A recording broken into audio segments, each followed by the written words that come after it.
Halo Sobat Otomotif. Pernahkah Anda berpikir, bagaimana mobil bisa berhenti dengan aman meski melaju cepat? Pada video ini kita akan membahas cara kerja dan perawatan sistem rem pada mobil. Bayangkan Anda sedang berkendara di jalan raya, tiba-tiba kendaraan di depan berhenti mendadak. Apa yang terjadi jika sistem rem tidak berfungsi optimal? Rem bukan hanya komponen, tetapi sistem keselamatan utama dalam kendaraan. Setelah menonton video ini, Anda diharapkan mampu 1. Menjelaskan cara kerja sistem rem mobil. 2. Mengidentifikasi komponen utama sistem rem. 3. Menjelaskan langkah perawatan sistem rem secara sederhana dan aman. Cara kerja sistem rem hidrolik pada mobil akan dijelaskan sebagai berikut. Sistem rem mobil umumnya menggunakan sistem hidrolik. Ketika pedal rem ditekan, tekanan fluida dari master silinder akan diteruskan ke kaliper sehingga kampas menekan cakram dan memperlambat putaran roda. Berikut adalah komponen-komponen utama sistem rem beserta fungsinya. 1. Kaliper rem. Kaliper rem adalah komponen pada sistem rem cakram yang berfungsi menjepit piringan atau cakram rem saat pedal rem ditekan. 2. Kampas rem cakram.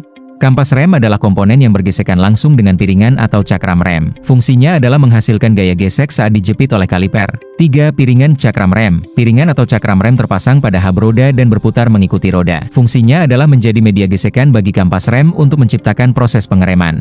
4. Braket kaliper. Braket kaliper adalah dudukan atau penyangga kaliper rem. Fungsinya menjaga posisi kaliper tetap sejajar dengan piringan serta memastikan kampas rem dapat bergerak dengan stabil saat proses pengereman berlangsung. 5. Piston brake. Piston brake berada di dalam kaliper. Fungsinya adalah mendorong kampas rem ke arah piringan ketika mendapat tekanan hidrolik dari minyak rem, sehingga terjadi proses pengereman. 6. Master silinder. Master silinder adalah komponen utama dalam sistem rem hidrolik. Fungsinya mengubah gerakan mekanis dari pedal rem menjadi tekanan hidrolik yang kemudian disalurkan ke seluruh sistem pengereman. 7. Minyak rem. Minyak rem adalah cairan hidrolik yang berfungsi menghantarkan tekanan dari master silinder ke kaliper atau silinder roda. Minyak rem harus memiliki titik didih tinggi agar tidak mudah menguap saat suhu pengereman meningkat. 8. Booster rem. Booster rem berfungsi memperbesar gaya tekan dari pedal rem sebelum diteruskan ke master silinder. Dengan adanya booster, pengemudi tidak perlu menekan pedal terlalu kuat untuk menghasilkan pengereman yang efektif. 9. Saluran sistem rem. Saluran sistem rem adalah pipa atau selang yang menyalurkan minyak rem dari master silinder ke kaliper atau silinder roda. Komponen ini harus kedap dan tahan tekanan tinggi agar sistem bekerja optimal. 10. Drum tromol. Drum tromol adalah komponen berbentuk tabung yang berputar bersama roda pada sistem rem tromol. Fungsinya sebagai bidang gesek bagi kampas rem tromol saat pengereman terjadi. 11. Kampas rem tromol. Kampas rem tromol adalah komponen yang berada di dalam drum tromol. Fungsinya menekan ke arah dalam drum saat mendapat tekanan hidrolik dari silinder roda, sehingga menimbulkan gesekan untuk memperlambat atau menghentikan kendaraan. Kegiatan perawatan berkala sistem rem diawali dengan mempersiapkan seluruh perlengkapan yang dibutuhkan agar proses kerja berjalan efektif dan aman. Peralatan yang diperlukan yaitu buku manual dan lembar kerja sebagai panduan prosedur standar. Peralatan tangan berupa kunci sok, kunci ring, kunci momen, dan mistar baja. Jangka sorong untuk pengukuran presisi. Kunci impact dan penyemprot udara bertekanan untuk memudahkan pelepasan baut dan pembersihan. Pemeriksaan awal dimulai dengan membuka kap mesin untuk mengakses reservoir minyak rem, memeriksa kondisi minyak rem secara visual, dengan memastikan level permukaan minyak rem berada di antara batas atas atau upper dan batas bawah atau lower. Perawatan rem cakram roda depan dengan tahapan berikut. Mengendorkan baut roda menggunakan kunci impact secara silang, kemudian melepas roda depan.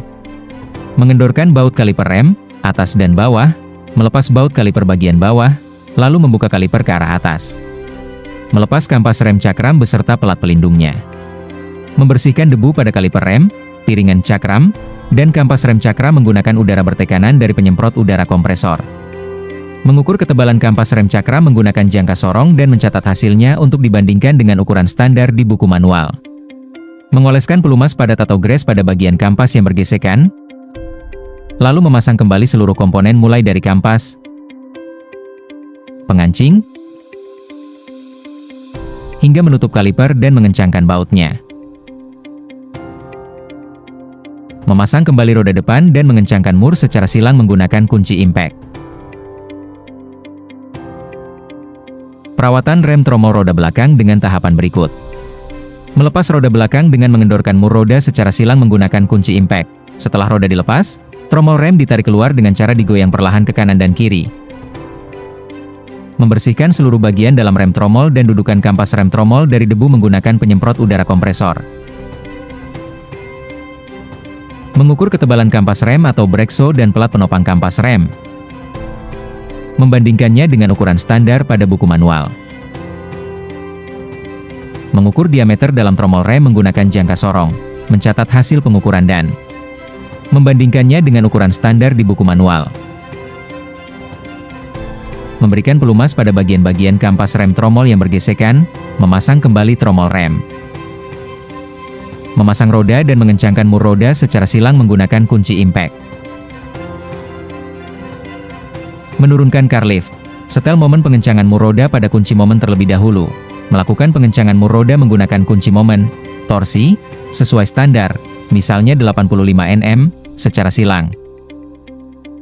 Mengukur jarak main bebas, free play, pedal rem menggunakan mistar baja untuk memastikan sistem hidrolik bekerja dengan tepat. Dari video perawatan berkala sistem rem pada mobil ini, silakan jawab pertanyaan-pertanyaan berikut untuk memperdalam pemahaman Anda. 1.